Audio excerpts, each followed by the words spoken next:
Hello everyone, Ayush this side. और पेशे से अगर मैं बात करूं तो मैं एक फ़िटनेस ट्रेनर हूं, काउंसलर हूं एक एकेडमी में जिसका नाम है EFA, इक्विलिब्रियम फिटनेस एकेडमी। जिन लोगों के साथ मैं जुड़ा हूं, पढ़ रहा हूं, सीख रहा हूं चीज़ें, उनको ही ट्रिब्यूट देता हुआ आज का ये टॉपिक है वे टू इन्फिनिटी। जो जानते हैं वो जानते हैं कि इन्फिनिटी हमारी अपनी जिम का भी नाम है और वहीं पे आज हम काम कर रहे हैं। बट इतने ही से शुरू करते हैं, इतना इंट्रोडक्शन काफ़ी है। और इसके अलावा जो मेन ये चैनल की कोशिश रहेगी वो ये रहेगी कि मैं इनफाइनाइट लोगों से कनेक्ट कर पाऊँ, उनकी किसी वे में मदद कर पाऊँ। शायद जो मैं सीख रहा हूँ, जो मैंने सीखा है, जो मैं सीखूँगा, उन चीज़ों को मैं और लोगों से शेयर करूँ, उन चीज़ों को और लोगों के साथ जा कर के वो नॉलेज का उनको हेल्प मिलाऊँ। हो सकता है शायद उनको मेरी नॉलेज या मेरे साथ के जो लोग हैं उनकी नॉलेज से उसको कोई फ़ायदा हो। और इसी के साथ हमारे गेस्ट मिस्टर मोंटी। एंड तो सबसे पहले मैं इसमें ये पूछना चाहूँगा, वे टू इन्फिनिटी का एक मतलब ये भी होता है कि जब आप एक नए चीज़ को शुरू करते हो तो आपको नहीं पता होता है इनिशियली कि आप उसको किस लेवल तक ले जाओगे। डजेंट मैटर कि आप कितना बड़ा गोल सेट करो या कितना एक अप्रोचेबल गोल सेट करो, but still you have no idea कि आप उसको कहाँ तक ले जाओगे। So it is a journey to infinity, whether it's learning और whether it's earning in life. तो लर्निंग की अगर मैं बात करूं तो जो आज हमारे गेस्ट हैं, ही इज़ अ CPA, जो चार्टेड अकाउंटेंट होते हैं, राइट? हाँ। तो एक प्रोफेशन इनका CA है और एक प्रोफेशन इनका फिटनेस भी है, जो कि इनके पैशनली ड्रिवन है। इस तरह से आखिर एक प्रोफेशन को छोड़ करके जब आप दूसरे प्रोफेशन को या उसको साथ में रख करके जब आप चल रहे हो, तो ये माइंडसेट आपने कैसे बिल्ड करा और ये चीज़ें आपने कैसे सीखी और कैसे सोचा, इनिशिएट किया और उसको अप्लाई किया और आज आप उसको सक्सेसफुली रन कर रहे हो। तो इस पे मैं आपके थॉट्स जानना चाहूँगा फर्स्ट ऑफ ऑल, उसके बाद फिर आगे बात करते हैं। Thanks, Ayush. Thanks for having me on your podcast. And it's been an honor here that you invited me. Ayush, you are doing a very great job, and I wish you luck. I would he's a very humble guy. मैं इनसे अभी कुछ time पहले ही मिला हूँ, मतलब 1 साल के आसपास हो गया मुझे जानते जानते। बट रिसेंट में मैंने अभी जानना किया, आयुष के बारे में जानना स्टार्ट किया। He is very good guy. जैसे आयुष ने बोला कि वे टू इन्फिनिटी क्या हो सकता है, सबकी लाइफ में वे टू इन्फिनिटी एक अलग अलग जर्नी हो सकती है और उसका कोई सर्टेन पॉइंट नहीं है कि आप एक सर्टेन लेवल तक जा सकते हो। सो मेरे निगाह में बीइंग ए CPA और being as a fitness professional, so मैं सिर्फ यही कहना चाहता हूँ कि लाइफ में अगर किसी को कुछ अचीव करना है, सो अपना माइंडसेट बहुत स्ट्रॉन्ग रखने की ज़रूरत है। Right. अगर आप कोई भी डिसीजन ले रहे हो लाइफ का, तो वो डिसीजन आपका अपना होना चाहिए, ना कि किसी के प्रेशर में आके होना चाहिए, राइट? और वो डिसीजन इतना होना चाहिए कि कल को अगर आपने कोई स्टेप उठाया है तो उस पर कल को आपको रिग्रेट ना हो कि मैंने ये डिसीजन क्यों ले लिया। अल्टीमेटली लाइफ आपकी है। अब बात करूँ वे टू इन्फिनिटी, मेरा एक डिफरेंट काइंड ऑफ प्रोफेशन है और मैं सडनली एक डिफरेंट काइंड ऑफ ज़िंदगी के एक धागे के दो छोर हैं, 2 पॉइंट होते हैं, एक लेफ्ट और एक राइट है, और मैं सडनली एक राइट से लेफ्ट की तरफ आया हूँ। So it was very difficult decision for me. But बात करूँ इस चीज़ की, तो ये सब चीज़ें लाइफ में, आयुष आपके लिए भी बोलूँगा मैं, कि ये जर्नी जो थी मेरी, इट वॉज़ नॉट ईजी और it was not difficult, because क्योंकि मेरा माइंडसेट वैसा था। और वे टू इन्फिनिटी देखा जाए तो ये एक ऐसी जर्नी है जिसमें आप हर टाइप के लोगों से मिलते हो, हर तरीके की चीज़ें सीखते हो, और कोई एक सर्टेन रास्ता नहीं है कि आप अपने कामयाबी तक उस छोर पे पहुंच जाओगे। आपको बहुत सारे पड़ाव होते हैं लाइफ में, स्टेप बाय स्टेप चलना बहुत ज़रूरी है। अब आजकल की जनरेशन की प्रॉब्लम क्या है ना, हमारे दिमाग में चल नहीं रहा है कि हम क्या कर रहे हैं, क्या नहीं कर रहे हैं। So we don't have any certain plan, Like, जो आर्नोल्ड कहते हैं clear vision, right, clear vision नहीं है हम लोगों के पास में, और वही रीज़न है कि लोग वे टू इन्फिनिटी तक अचीव नहीं कर पाते हैं। हालांकि कोई पॉइंट नहीं है उसको अचीव करने का, बट एक दिशा तो होती है कि डायरेक्शन आपको मिल जाए उस तक जाने की। सो जैसे आपने बोला कि जैसे आर्नोल्ड ने बोला भाई कि क्लियर विजन होना वो बहुत ज़रूरी है। अगर आपकी लाइफ में क्लियर विजन नहीं है तो मुझे नहीं लगता, मेरा अपना पॉइंट ऑफ व्यू है ऐसा, कि आप किसी पॉइंट पे पहुंच पाओगे। लाइफ में यही एक चीज़ है जो बहुत मैटर करती है। आयुष, बस श्रोता सुन रहे हैं इस पॉडकास्ट को, मैं उनसे सिर्फ एक ही रिक्वेस्ट करूँगा, अगर लाइफ में कुछ अचीव करना है सो माइंडसेट स्ट्रांग होना बहुत ज़रूरी है। और प्लस बात करूँ आपकी जर्नी की, तो कोई भी स्टेप लेने से पहले आप पहले उसके बारे में जान लो कि मेरे कुछ क्या मतलब इसके आगे जाके क्या चीज़ें हो सकती हैं, इस पे मेरा अच्छा बुरा क्या हो सकता है। अब अच्छा क्या होगा बुरा क्या होगा उसके मालिक आप खुद होगे। तो पहले चीज़ की प्लान होना चाहिए आपके पास में, उसको एग्जीक्यूट कैसे करना है वो सब चीज़ें होनी चाहिए। अब बात मैं अपनी कर रहा हूँ, तो मेरे लिए CPA से फिटनेस इंडस्ट्री में आना बहुत डिफ़िकल्ट था। हालांकि जब मैंने ये स्टार्ट किया था तो मेरे लिए तो मैं जिम में जाया करता था, अपनी स्टोरी बताता हूँ, तो मैं जिम में जाया करता था। तो मेरे को किसी ने पूछा तो मेरे को कुछ पता नहीं था उस चीज़ के बारे में कि इसको कैसे करना है, कैसे एग्जीक्यूट करना है। अब मैं जिम में जाता तो 100 लोग होते थे कि ऐसे कर लो एक्सरसाइज, ऐसे कर लो एक्सरसाइज, तो कोई सर्टेन वे ही नहीं था। हाँ, ये भी कोई बता ही नहीं रहा, और जो बता रहा है वो आपसे एक्सपेक्टेशन रख रहा है कि ये मेरे से कल को PT लेगा, he is a wealthy person. तो मैं इसको कुछ 4 चीजें बताता हूँ जिससे कि ये 5वीं चीज के लिए मेरे को पैसे दे। राइट, तो वहाँ पे कुछ सर्टेन था ही नहीं ऐसा कुछ, आपको कोई क्लियर इन्फॉर्मेशन देने वाला ही नहीं है, आपके पास कोई पॉइंट ही नहीं है कि इस पॉइंट को पकड़ के चलना है आपको। अब मार्केट में 100 लोग हैं, आप 100 लोग आपको 100 तरीके की चीज़ें बताएंगे। तो वही चीज़ है कि आपको वो 100 चीज़ों में से कौन सी करेक्ट चीज़ है वो पकड़नी है। तो मेरे को वो समझ में ही नहीं आ रहा था। तो मैंने एक दिन सडनली ऐसा सोचा, हालांकि मेरा ड्रीम था कि मैं कभी लाइफ में ऐसा कुछ करूँ जो मेरे प्रोफेशन से बहुत हटके हो, जिसको लोग सोचें कि अच्छा ये भी ये अच्छा ये ऐसे भी कोई कर सकता है।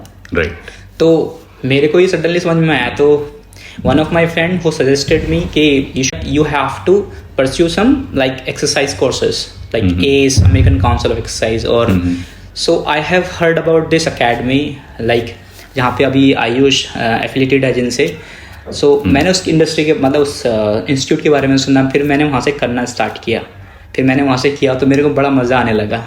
और आज के टाइम में अगर मैं किसी चीज़ को एंजॉय कर रहा हूँ तो वो ये चीज़ है। मैं अपने ऑफिस के बाद से आकर के मतलब मैं 9 आवर्स में वहाँ देता हूँ और उसके बाद 4 आवर्स में यहाँ देता हूँ इवन। तो मेरे लिए it's not about hectic, it's about enjoying. तो मतलब फ़र्क आपका ये है कि आप जो काम कर रहे हो उसको एंजॉय कर पा रहे हो नहीं कर पा रहे हो। Right, this is the one of a kind, like one of a kind कि आप इन्फिनिटी में किस लेवल तक बढ़ रहे हो। आप A to point B का सफर है। मुझे लगता है ये हमने मैथ्स में एक पढ़ा था, एक होती है लाइन, एक होता है रे।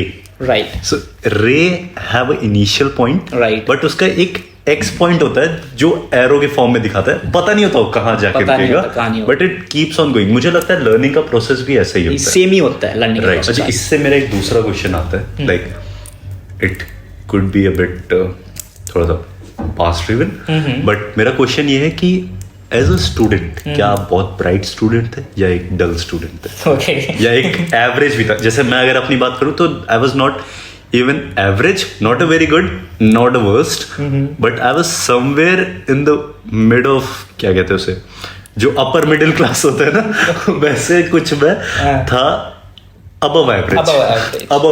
Right. तो मैं above average था, तो वैसे ही आपका मैं अपना बताऊं तो आपको शायद हंसी आएगी सुन करके, इवन दो मैं बिलो एवरेज स्टूडेंट था अपने स्कूल लाइफ में। अच्छा। मतलब मैं ऐसा बच्चा था जो कभी फेल नहीं हुआ, तो मतलब 33 मार्क्स आते थे मेरे पासिंग, मतलब एज ऑफ द पासिंग। और आप बिलीव नहीं करोगे, मैंने लाइफ में बहुत स्ट्रगल देखा है अपनी लाइफ में, ऐसा नहीं है कि स्ट्रगल नहीं देखा है। मतलब मेरे को इंग्लिश मैं आज भी बोलना चाहता हूँ तो मैं कुछ प्रोनाउंसिएशन करना चाहता हूँ किसी वर्ड का, तो आज भी में डिफ़िकल्टी होती है, क्योंकि मैंने जो इंग्लिश जिसको बोलते हैं इंग्लिश बोलते हैं, वो मैंने क्लास 12 से पढ़ना स्टार्ट किया है। मेरे को पढ़ना भी नहीं आता था, लिखना तो छोड़ो, पढ़ना बोलना तो छोड़ो, मेरे को लिखना ही नहीं आता था। पढ़ते कैसे हैं उसको? तो it was very like struggle time at that moment, but मैंने बहुत मार खाई है स्कूल में। बट जब मैं क्लास 12th से पास आउट होकर निकला, और आप बिलीव नहीं करोगे अब मैं आपको ऐसा बोल रहा हूँ पॉडकास्ट पे आकर के, बहुत कम लाइफ में ऐसे लोग हैं जो मेरे को इस चीज़ को रियलिटी को जानते हैं, और मैं यहाँ रिवील कर रहा हूँ बैठ करके आयुष के पास में। मैं यूपी बोर्ड से हिंदी मीडियम से पढ़ के निकला हूँ, और आप बिलीव नहीं करोगे कि जब मैं क्लास 10th में था तो सब्जेक्ट होते थे यूपी बोर्ड से, तो उसमें सब्जेक्ट होते थे physics, chemistry, bio. So I was good in physics, I was good in bio, but I was not good in chemistry.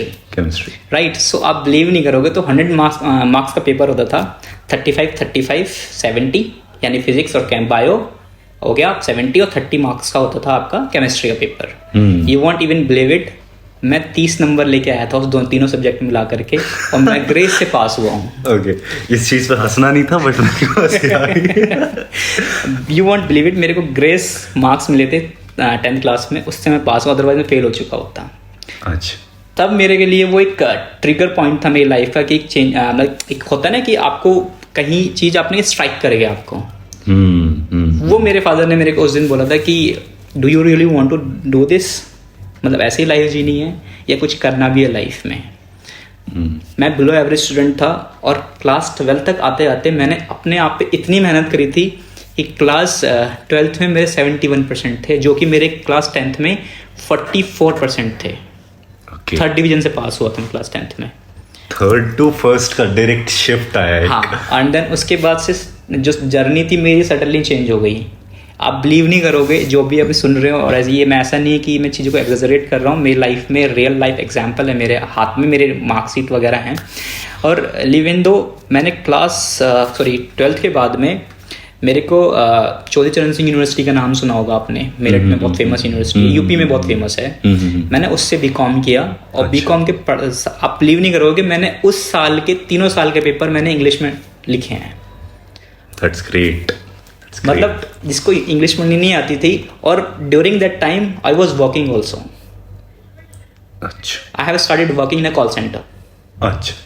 तो मैंने कॉल सेंटर में, मतलब ये मैं आपको सभी स्टोरी इसलिए बता रहा हूँ क्योंकि मेरे पास एक विजन था कि मेरे को ये करना है, क्योंकि मेरे को समझ में आ गया था कि मेरे को ऐसे जिंदगी तो नहीं जीनी है, और लाइफ ऐसे जीने का कोई मतलब भी नहीं है। राइट। आपको वही 20-15-20 हज़ार कमा रहे हो, कमाना कोई बुरी बात नहीं है, आप जो भी कमा रहे हो आपका अर्निंग है, आपका घर चल रहा है उससे। बट ऐसा नहीं है कि आप उतने भी अटके रहो। तो मेरे को क्लियर विजन था कि मेरे को वो तो लाइफ जीनी नहीं है बिल्कुल भी। तो मैंने सोचा कि नहीं, अब ये नहीं हो सकता, अब मेरे को कुछ करना पड़ेगा। सो फर्स्ट ईयर बीकॉम में मैंने पेपर इंग्लिश में लिखा। उसके बाद मेरे को समझ में आ गया कि मेरे को अब जॉब करना स्टार्ट करना चाहिए। और लाइफ में अगर कभी मौका मिलेगा इस पॉडकास्ट पे आने का, तो मेरे पास बहुत सारी स्टोरी मेरे से लाइफ से रिलेटेड, अभी मैं ज़्यादा कुछ नहीं बोलना चाहूँगा क्योंकि स्पॉइलर हो जाए एक तरीके का, और नेक्स्ट टाइम के लिए कुछ बचेगा भी नहीं। सो मैंने जॉब करना स्टार्ट किया था साथ साथ में। तो वो एक बहुत इंटरेस्टिंग जर्नी है मेरी लाइफ की। और उसी के बाद से ही फिर मैंने अपने बीकॉम के साथ साथ ही फिर मैंने बीकॉम क्लियर किया, फिर मैंने एमबीए किया, उसके बाद एमबीए इन फाइनेंस किया मैंने। उसके बाद मैंने फिर सीपीए निकाला है, और सीपीए निकालने की जर्नी मेरी बहुत इंटरेस्टिंग है। लोगों को लगता है कि बहुत इजी है, ये है वो है। मैंने 18 महीने में क्लियर किया फर्स्ट अटेम्प्ट में। That's great. सो ये जर्नी जो बता रहा हूँ मैं, ये वे टू इन्फिनिटी है। सो मेरे पास स्टेप बाय स्टेप चीज़ें थी, मुझे पता था कि मेरा विज़न क्या है, मुझे कैसे आगे बढ़ना है। और तरीके बहुत सारे हो सकते हैं लाइफ में, डिफरेंट तरीके भी हो सकते हैं, बट कोई एक सर्टेन पॉइंट नहीं है कि आपको यहाँ पे जाकर रुक जाना है, क्योंकि इन्फिनिटी का कोई छोर नहीं होता, कोई एक पॉइंट नहीं होता, वो सिर्फ इन्फिनिटी है। आपको कैसे बढ़ना है, आपको किस प्रोफेशन में किन लोगों से बात करनी है, कहाँ कैसे आपको जाना है, वो आपको तय आज करना पड़ेगा। अगर आप आज तय नहीं कर पाते हो, आज डिसीजन नहीं ले पाते, तो शायद ही। और मैं एक इंटरेस्टिंग बात बता दूं इस पॉडकास्ट के बारे में। तो आयुष और मैं बात कर रहे थे इस पॉडकास्ट के बारे में, आपको पता होगा जैसे हमने ये रिकॉर्ड करना था मंडे को, तो आयुष ने बोला कि let's record this podcast on Monday, but now it's Saturday, हम 2 दिन पहले कर रहे हैं। और रैंडमली मेरे दिमाग में ऐसा है, इन्होंने बोला कि अरे यार 14 को मैं जाना पड़ सकता है, अरे चलो आज ही करते हैं, ठीक है फिर आज ही करते हैं। कोई ही जस्ट उतना ही प्रिपेयर है जितना मैं प्रिपेयर हूँ पॉडकास्ट के लिए। लेकिन मुझे लगता है कि ऐसा लगता है कि जो आज आयुष काम करने बैठा है, इसके लिए बहुत करेज चाहिए, लिटरली बोल रहा हूँ. I am very conscious about camera and he is a very like he is kind of introvert person. I don't see him talking much with people but he is very good guy and wish him luck. तो अभी जो हम वे to infinity की बात कर रहे थे, तो इस समय मेरे को अब समझ में आ रहा है, लाइक अगर आपने कंपेयर किया जिस तरह से, वो एक जर्नी आपने एक सॉर्ट ऑफ हार्ड वर्क किया, राइट, फिर वो हार्ड वर्क करके आपने एक डेजिग्नेशन अर्न करी ऑफ सीपीए, राइट. अब आपने जब दोबारा से फिटनेस के में स्टार्ट करा, so it is like a mould जिसमें आपने एक बार अगर कोई मास्टरपीस बना दिया, बहुत अच्छी बात है. नाउ अब अगर आपको किसी दूसरी चीज में जाना है ना, लाइक फिटनेस आपके लिए एक नई चीज थी, सो आपको दोबारा से वो मोल्ड बनना पड़ा, और अब आप इसमें जर्नी में हो कि अब आप एक दूसरा मास्टरपीस बनोगे. राइट. आयुष ने बिल्कुल एकदम सही बोला. बस इतना समझ लो कि आपको एक चीज को करना है और उस करने का आपको रास्ता पता है. हाँ, यू नो द वे. और उसमें ना जो आपने सबसे पहले बात कही थी कि उसके लिए बहुत करेज चाहिए और एक क्लियर विजन चाहिए, क्योंकि पता है क्या होता है, रास्ते में जब आप चल रहे हो ना, स्पेशली कोई नई फील्ड है, राइट, एंड आपसे ज्यादा टाइम स्पेंड किए हुए बंदे हैं, right. आपसे कम एज के बंदे हैं, right. वो आपको कहीं पे भी डिमीन कर सकते हैं Right. In second. राइट. तो आपको खुद भी इंफीरियर फील होगा कि यार मैं गलत कर रहा हूँ, यार छोड़ देना चाहिए, शायद ये मेरी खुद की जिद है. अभी जो आपने बात बोली उस पे मैं आता हूँ वापस से. सीपीए से वापस से ट्रेनर आना और एज ए ट्रेनर काम करना. अब ट्रेनर की इमेज मार्केट में खास नहीं है, ठीक है. मतलब ट्रेनर इज लाइक 12-15 हज़ार रुपये कमाने वाला और नौकरी करने वाला, ठीक है. मेरे लिए लिटरली बोलूं बहुत बड़ा शिफ्ट था सडनली इस पॉइंट से इस पॉइंट पे आना. राइट. बट अगर आप डाउन टू अर्थ हो, आपको ईगर हो किसी चीज को लर्न करने के लिए, तो वो चीजें मैटर नहीं करती. Right. Learning is everywhere. You can learn from anyone from anywhere. ठीक है. So I don't tell them that I am a CPA. Generally I don't tell them that this is my job. I tell them this is my passion because this is my really passion. I am following it. बताइए कितना आगे निकल गए अभी आप. हाँ. कि मतलब अब फेम नहीं चाहिए, मेरे को उसको, ठीक है, हूँ मैं सीपीए. हाँ, नहीं चाहिए मेरे को. ये पार्ट है जो मेरे को लगता है ग्रेटनेस कहते हैं इसको. It's not a greatness. ये सब इंसान को ना वक्त के हिसाब से आ जाता है, सीखनी चाहिए. ये मैच्योरिटी होती है. तो ये थी आज की बात. इसके अलावा एक चीज़ जो मैं इसमें ऐड करना चाहूँगा, जो जब मैं इनिशियली इस पॉडकास्ट के बाद सोच रहा था, तो सबसे पहले मैंने अपने एक फ्रेंड से डिस्कस करा इसके बारे, एंड उसका सबसे पहला क्वेश्चन था कि ये कौन सुनेगा. तुम ऐसी बातें कर रहे हो जो शायद लोग उतना कनेक्ट नहीं कर पाए, क्योंकि आजकल वैसा कंटेंट चल रहा है जो कोई आदमी बहुत अपना खुद का मजाक उड़ा रहा है, right. या वो कुछ ऐसा पागलपन सा कर रहा है जिसको लोग एडमायर करके ओ यही बिक रहा है. बट मुझे बेचना नहीं है कुछ, मुझे मदद करनी है. I am moving with a very pure intention and with a very serious mood. ठीक है. तो जो मेरा जवाब था उसके लिए वो ये था, 0. मेरे को 0 एक्सपेक्टेशन है व्यूज़ की. अगर एक भी व्यू आ जाता है वो मेरे लिए बहुत बड़ी बात है, क्योंकि मैं तो अपनी एक्सपेक्टेशन 0 रख के चल रहा हूँ. तो ये है way to infinity in another way, कि ये 0 टू जहाँ तक हम जा सकते हैं, राइट, वहाँ तक की जर्नी. तो ये था आज का topic, way to infinity. Next जब भी हमारा होगा तो उसमें हम ऐसे ही बातें करेंगे. और ये कोशिश है लोगों तक पहुंचने की, कोशिश है लोगों की मदद करने की, और कोशिश है अपने आप को सुधारने की सबसे बड़ी. और बस हाँ, स्टार्ट विद योरसेल्फ. तो बस इस कोशिश में कुछ लोगों की मदद चाहिए, कुछ लोगों का प्यार चाहिए, कुछ लोगों का सपोर्ट चाहिए, और कुछ लोगों की गाइडेंस भी चाहिए मुझे सबसे ज़्यादा, कि वो चीज़ मुझे सिखाएं, मैं सीखूं. क्योंकि मुझे लगता है कि जब मैं चीज़ें सीख रहा था, चाहे मैंने गाड़ी सीखी, चाहे मैंने कोई वर्क एक्सपीरियंस सीखा, तो मैंने यही सीखा कि उसको सीखने का सबसे बेस्ट तरीका ये है कि उसकी प्रैक्टिकल एक्सपीरियंस के लिए घुस जाओ, ये लड़ जाओ. आप मैदान में तलवार चलानी सीखनी है तो घुस जाओ. वो तालाब में कूदना ही पड़ेगा, क्योंकि वो एक शेर है कि गिरते हैं शहसवार मैदाने जंग में वो तिफल क्या गिरेंगे जो घुटनों के बल चलते हैं। तो खैर ये सारे कुछ चीज़ें थी, बहुत सारी चीज़ इसमें कट जाएंगी, बहुत सारी चीज़ इसमें रहेंगी, और आगे ऐसे और टॉपिक्स को हम करेंगे डिस्कस। तो ये था सब कुछ। धन्यवाद आप लोगों का, अगर आप यहाँ तक सुन रहे हो तो। Thank you everyone.